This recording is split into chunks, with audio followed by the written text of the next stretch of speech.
देख रहे हैं आप मसरूर का हाल क्या है। 2018 के इलेक्शन के बाद हम मैदान से आउट नहीं हुए।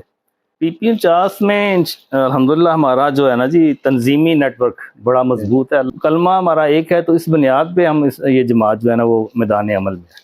कश्मीर और फ़लस्तीन जहाद से आज़ाद होगा। वाहद जमात है जो दो कौमी नज़रिए पे अमर पैरा है। तहरीक लबैक का मंशूर बड़ा सादा सा है कि इस्लाम, पाकिस्तान और अवाम। अस्सलाम वालेकुम नाज़रीन और सामाईन, आप देख रहे हैं पसरूर टुडे और मैं आपका अपना अवैस मेहर। नाज़रीन, इस वक्त हमारे साथ मौजूद हैं गुलाम मुस्तफ़ा रिजवी साहब जो पीपी49 के उम्मीदवार हैं पसरूर से। आइए इनसे बात करते हैं। अस्सलाम वालेकुम। वालेकुम अस्सलाम वरहमतुल्लाहि वबरकातुहू। जी गुलाम मुस्तफ़ा साहब, क्या हाल है? ठीक ठाक हैं जी अल्हम्दुलिल्लाह। जी, हमें पता चला है कि आप पीपी49 में इलेक्शन लड़ रहे हैं। जी इंशाल्लाह टिकट फाइनल हुई तो हम इलेक्शन लड़ेंगे जी। सियासत में एंट्री की क्या वजह बनी है? सियासत में एंट्री की वजह ये है कि अल्हम्दुलिल्लाह शुरू से हम कह लें कि सियासी ज़हन है। मैं एक गवर्नमेंट मुलाजम था, लेकिन वहाँ पे भी थ्रू आउट सियासत की।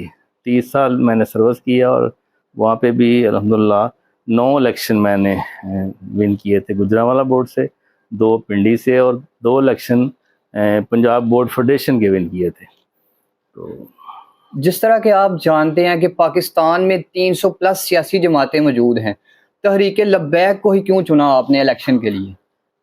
तहरीक लबैक पाकिस्तान अल्हम्दुलिल्लाह वाहद जमात है जो दो कौमी नज़रिए पे अमर पैरा है, और यही वजह है कि तहरीक लबैक को हमने ज्वाइन किया।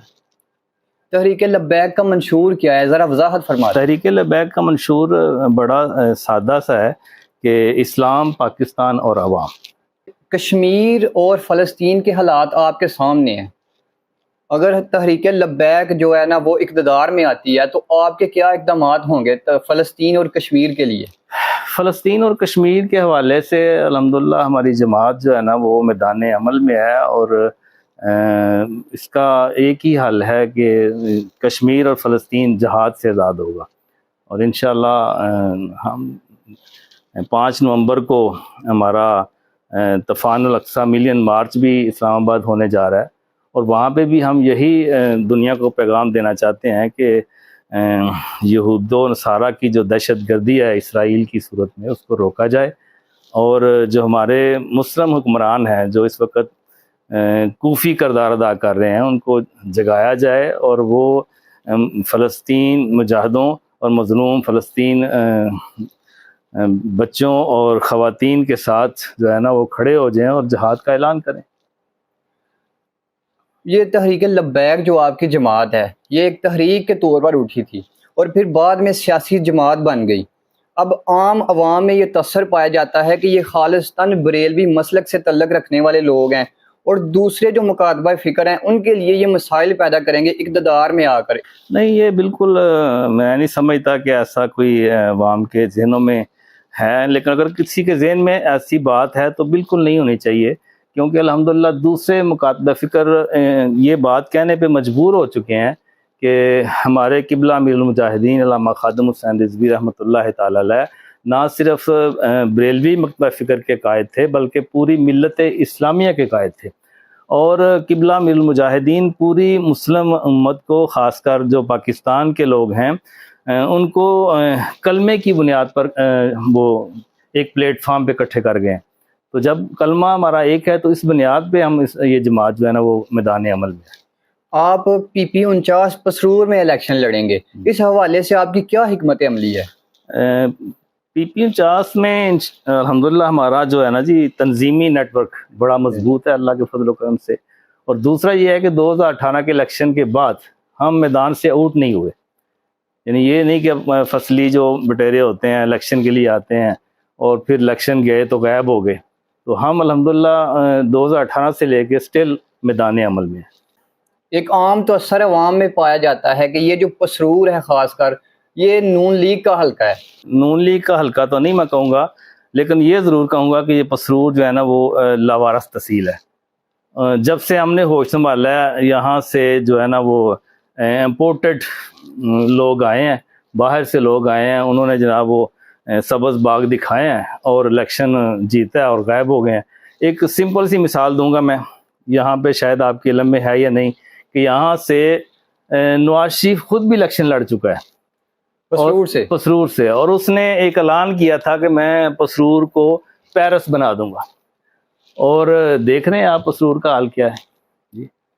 تو کیا انہوں نے کرنا ہے, اور کوئی حال نہیں ہے ان لوگوں کا, کوئی نہیں ہے پسرور, کسی کا گڑھ نہیں ہے, کسی کی ملکیت نہیں ہے, لیکن یہ ہے کہ پسرور سے آج تک چونکہ ہمیں اپنا نمائندہ نہیں مل سکا, یہی وجہ ہے, یہی بدقسمتی ہے ہماری پسرور کی. تو انشاءاللہ پسرور کے عوام کافی بیدار ہیں, اور انشاءاللہ آئندہ الیکشن میں وہ ثابت کریں گے کہ ہم نے اپنا نمائندہ چننا ہے جو مطلب ہم میں سے ہو اور ہماری خدمت کرے. اور پسرور جو ہمارا مطلب بیکورڈ علاقہ ہے اور لوارث تحصیل ہے, تو انشاءاللہ ہم یہ تو دعویٰ نہیں کرتے, لیکن اللہ تعالیٰ نے اگر موقع دیا اور جماعت نے اعتماد کیا, ہمیں ٹکٹ جو کنفرم کیا, تو انشاءاللہ ہم ایک دفعہ پسرور کی جو ہے نا وہ تقدیر بدل دیں گے. اور ایک دفعہ تو ہم انشاءاللہ عوام سے ریکویسٹ کریں گے, کوشش کریں گے, محنت کریں گے, لیکن اگر اللہ نے موقع دیا تو دوبارہ پھر ہم عوام کے پاس نہیں جائیں گے. انشاءاللہ عوام کہے گی کہ ہم نے آپ کو منتخب کرنا ہے. پسرور کی عام عوام کو کیا پیغام دیں گے آپ؟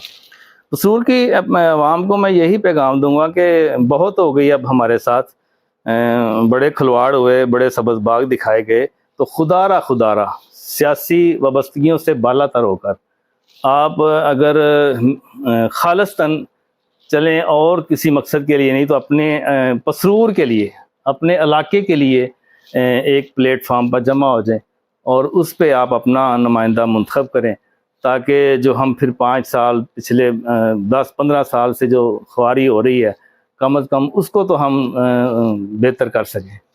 الیکشن کے دوران اگر کسی جماعت سے الحاق کی سزا پیدا ہوتی ہے تو آپ کس جماعت سے الحاق کریں گے؟ یہ ہماری شورا اور ہمارے قائدین فیصلہ کریں گے, ہم تو مرکز کو اوبے کریں گے جو بھی فیصلہ ہوا.